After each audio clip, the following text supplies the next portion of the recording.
नमस्कार दोस्तों तिरुपति बालाजी एक प्राचीन बौद्ध तीर्थ स्थल की इस ऐतिहासिक श्रृंखला में आज हम लोग चर्चा करेंगे तीसरे पार्ट की और विशेष रूप से देखेंगे कि किस प्रकार के संदर्भों की चर्चा डॉक्टर के जमुना दास करते हैं। पुस्तक का नाम आपको पता ही है, तिरुपति बालाजी एक प्राचीन बौद्ध तीर्थ स्थल। डॉक्टर के जमुना दास जी ने इसको लिखा है। इसके अनुवादक हैं डॉक्टर संजय गजभिये और सम्यक प्रकाशन से यह पुस्तक प्रकाशित हुई है। संजय गजभिये जी का यह एजुकेशनल डिटेल है जिसके विषय में हम लोगों ने सबसे पहले वीडियो में ही चर्चा कर लिया था। सम्यक प्रकाशन से प्रकाशित है यह पुस्तक। आज के वीडियो में हम लोग चर्चा करेंगे कि पुरी के जगन्नाथ बौद्ध हैं। जी हाँ, पुरी के जगन्नाथ बौद्ध हैं कि नहीं हैं, इस विषय में विद्वानों के मतों को देखेंगे। और सबसे पहले हम लोग देखते हैं स्वामी विवेकानंद जी का दृष्टिकोण। स्वामी विवेकानंद का यह दृष्टिकोण है कि पुरी का जगन्नाथ मंदिर एक प्राचीन बौद्ध मंदिर है। पहले ही उल्लिखित किया जा चुका है। डॉक्टर भाऊ लोखंडे ने इस विषय पर विस्तार से चर्चा किया है। नीचे इसका संक्षिप्त प्रस्तुतिकरण दिया गया है। लोखंडे जी ने 1979 में इस विषय में चर्चा किया था, तो स्वामी विवेकानंद जी ने एक व्यापक दृष्टिकोण प्रस्तुत किया जगन्नाथ मंदिर में रखी हुई मूर्ति पर। और अंततोगत्वा उन्होंने कहा कि यह पूरा मंदिर ही बौद्ध मंदिर है और जो मूर्तियां रखी हुई हैं वो भी तथागत बुद्ध की हैं। तो डॉक्टर भाऊ लोखंडे के निष्कर्ष को देखते हैं।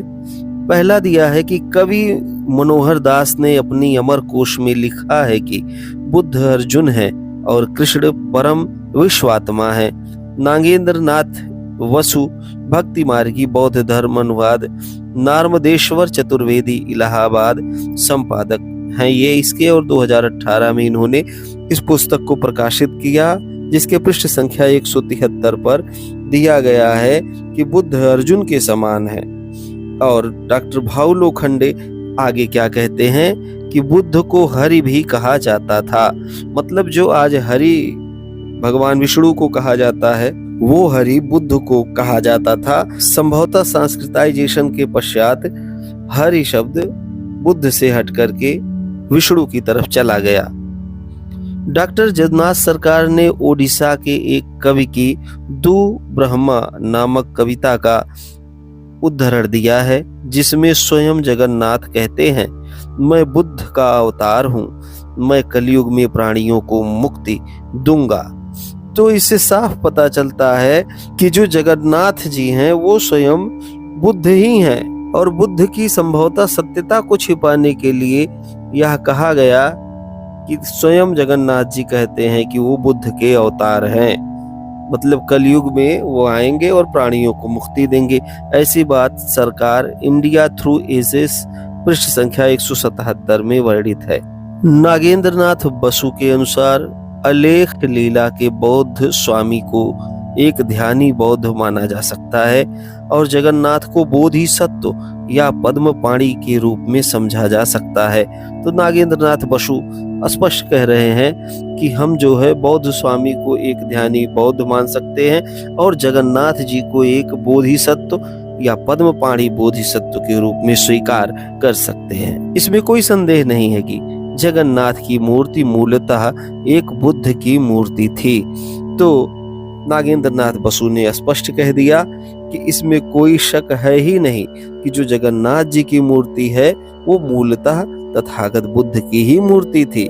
तो आप देख रहे हैं कि किस तरीके से तथागत बुद्ध की मूर्तियों का ब्राह्मणीकरण किया गया और धीरे धीरे करके बुद्ध को अलग अलग देवी देवताओं के रूप में परिवर्तित कर दिया गया। इसी में से एक जगन्नाथ जी भी हैं। यशोमती मालिका नामक पुस्तक से यह स्पष्ट है कि मुकुंद देव के 41वें राज्यकाल वर्ष तक जगन्नाथ को केवल बुद्ध ही माना जाता था। तो यशोमती मालिका जो एक पुस्तक है उससे साफ पता चलता है कि जगन्नाथ जी को पहले बुद्ध ही माना जाता था। यह भी ज्ञात है कि मुकुंद देव बुद्ध के महान भक्त थे। जैसा कि लामा तारानाथ ने उल्लेख किया है।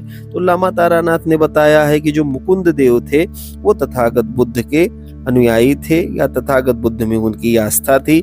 इस प्रकार से भी सिद्ध होता है कि जो जगन्नाथ जी की मूर्ति है वो वस्तुतः तथागत बुद्ध की ही मूर्ति है। पुरी के जगन्नाथ मंदिर के पीछे भूमि स्पर्श मुद्रा में भगवान बुद्ध की एक विशाल पत्थर की मूर्ति स्थित है। तो जगन्नाथ मंदिर के पीछे का जो भाग है वहां पर भूमि स्पर्श मुद्रा में तथागत बुद्ध की एक विशाल पत्थर की मूर्ति बनाई गई है।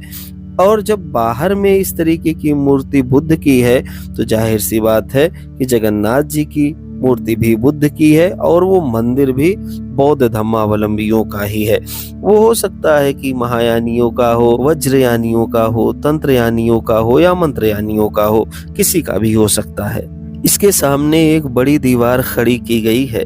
यह मूर्ति जो प्राचीन भारतीय इतिहास के छात्रों को कई बातें बता सकती थी, अब एक बंद पुस्तक बन चुकी है। तो देखिए, कोई इस मूर्ति के विषय में जान ना जाए, इसके लिए एक बड़ी दीवार मूर्ति के सामने ही खड़ी कर दी गई। लेखक का ऐसा मानना है कि अगर यह मूर्ति दिखाई दे रही होती तो प्राचीन इतिहास या इतिहास के छात्रों के लिए बहुत ही लाभकारी सिद्ध हो सकती थी। इस दीवार को शायद इस कारण से खड़ा किया गया होगा ताकि बुद्ध की मूर्ति लोगों को ना दिखाई दे।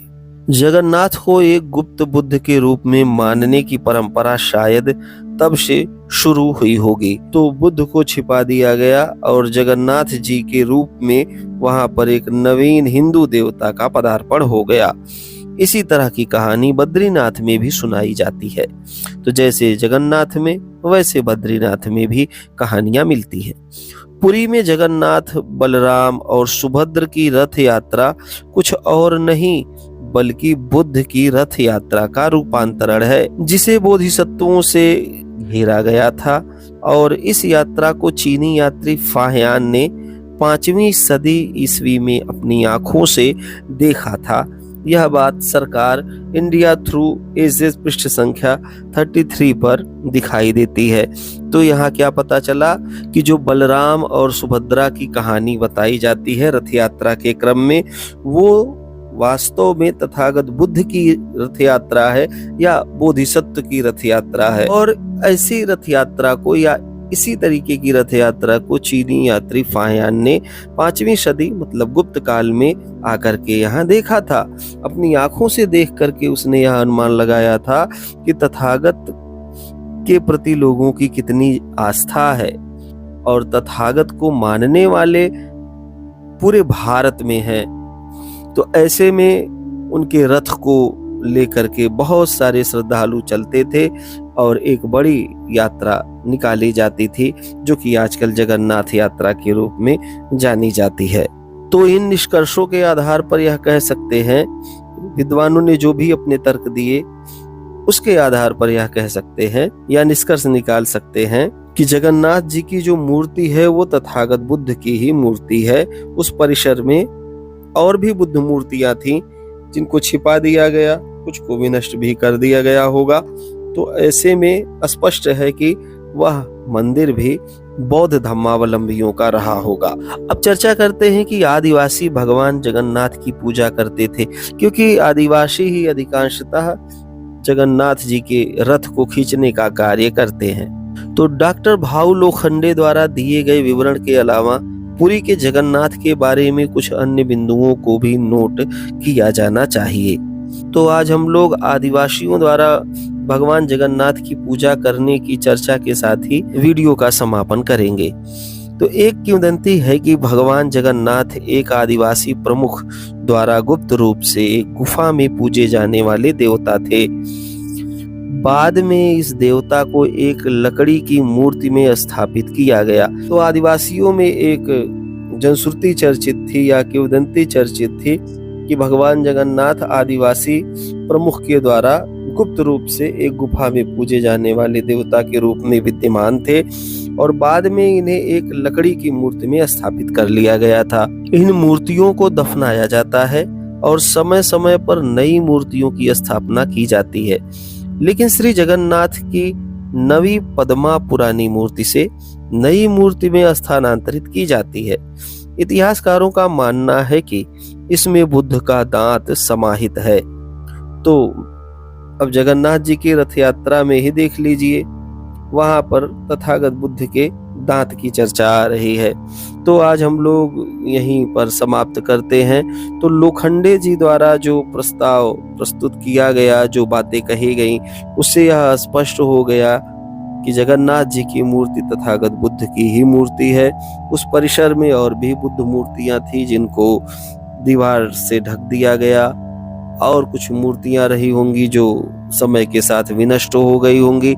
और बहुत सारे विद्वानों ने, स्वामी विवेकानंद जैसे विचारकों ने भी यही कहा कि जगन्नाथ जी की जो मूर्ति है वो वास्तव में तथागत बुद्ध की ही मूर्ति है।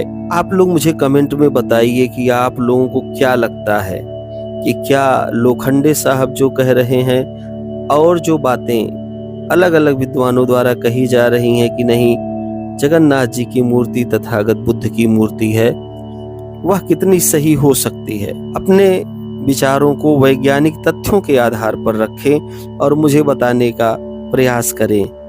वीडियो अच्छा लगा हो तो लाइक, शेयर और सब्सक्राइब अवश्य करें। और अगले पार्ट में हम लोग चर्चा करेंगे कि इसके आगे जगन्नाथ जी के विषय में और कौन कौन से प्रमाण प्रस्तुत किए गए हैं। तो धन्यवाद, मिलते हैं किसी अन्य वीडियो में।